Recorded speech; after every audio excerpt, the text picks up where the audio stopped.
On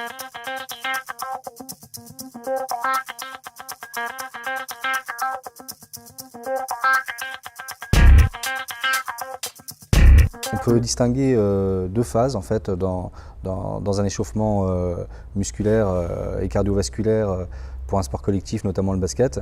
Une phase qui serait plutôt individuelle, centrée directement sur le sportif, et une phase qui serait plutôt collective, où là on est plutôt centré sur le geste sportif. La première phase, donc, est plutôt cette phase individuelle. Elle est assez intéressante parce que déjà elle fait appel à l'autonomie du sportif, et c'est une phase qui est une phase de prise en charge vraiment individuelle et autonome, donc, comme on l'a dit, et qui permet donc au sportif de cibler ses propres exercices avec ses choix, et donc avec une orientation qui doit être assez juste et assez trouvée. Donc elle nécessite au préalable une prise en charge en amont qui peut être soit dirigée, soit coachée par un kiné, mais aussi par un préparateur physique s'il y a, ou un médecin. Et donc on va déterminer tous ces exercices-là. On va prendre en compte pour cette phase les données du sport, donc là du basket. Donc on travaille sur les ceintures scapulaires et les ceintures pelviennes, c'est-à-dire les épaules, les hanches, et un sport d'appui qui se joue avec la main. Donc de là, on a différentes pathologies qui sont souvent présentes chez les basketteurs, et donc on va essayer de faire comprendre aux sportifs pour que lui puisse faire les exercices en prévention de tous ces problèmes qu'on va essayer d'éviter.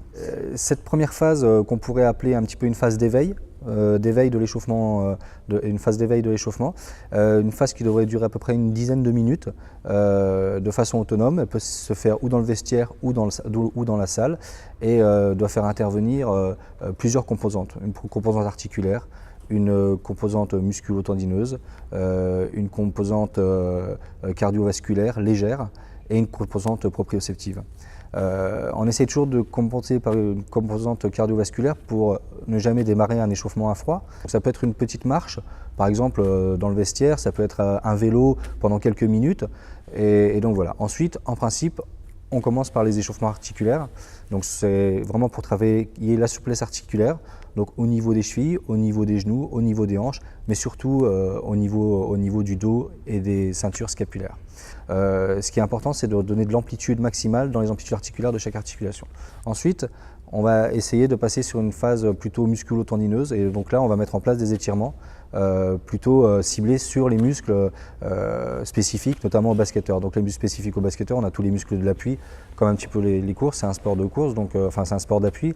Donc tous les muscles du membre inférieur qui vont nous intéresser, ça va être surtout les ischio-jambiers, le quadriceps, le triceps, les adducteurs, et ensuite un échauffement plus global au niveau des muscles du dos.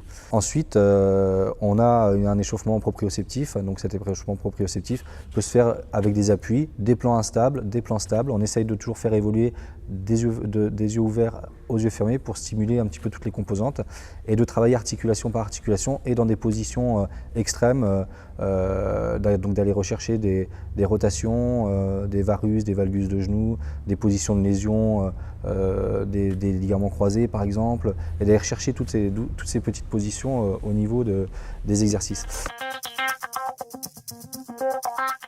L'échauffement spécifique au basket est essentiel. Il doit permettre justement aux joueurs basketteurs de se diriger vers des aptitudes et des gestes auxquels ils seront confrontés pendant le match. C'est un échauffement qui doit durer entre 10 et 15 minutes. Il ne doit pas excéder 20 minutes, auquel cas il risquerait de laisser des traces physiquement et de porter atteinte à l'état de fraîcheur des joueurs. Alors l'objectif de cet exercice sur bossu est déjà de conserver les deux pieds parallèles, largeur de hanche. Les joueurs de basket vont tout doucement se diriger en position de flexion au niveau des jambes, en essayant de jouer sur tout ce qui est notion de rétroversion et d'antéversion au niveau du bassin, donc plutôt antéversé pour diriger un peu les fesses vers l'arrière et se retrouver dans une position plutôt défensive. Les joueurs doivent effectuer une conduite de balle de main gauche à main droite alternativement, et l'objectif est de maîtriser l'équilibre en conservant un bon gainage au niveau de la sangle abdominale et toute la partie dorsale. L'intérêt de cet exercice est de mettre en action sur un milieu instable les capsules articulaires, notamment des chevilles et des genoux, tout en préchauffant les muscles quadriceps, fessiers, lombaires et au niveau de la sangle abdominale, pour avoir une coordination intramusculaire. Deuxième exercice, 2 joueurs, un lanceur, un réceptionneur. Le lanceur envoie la balle au réceptionneur. Le réceptionneur, à l'état d'équilibre sur le bossu, est chargé de réceptionner la balle tout en conservant l'équilibre sur une seule jambe, ce qui va lui permettre de préchauffer tous les muscles sur le pourtour de la cheville, du genou, mais également de mettre en action quadriceps, fessiers, sangle abdominale et les muscles lombaires. Et objectif, il doit conserver l'équilibre et terminer par un shoot.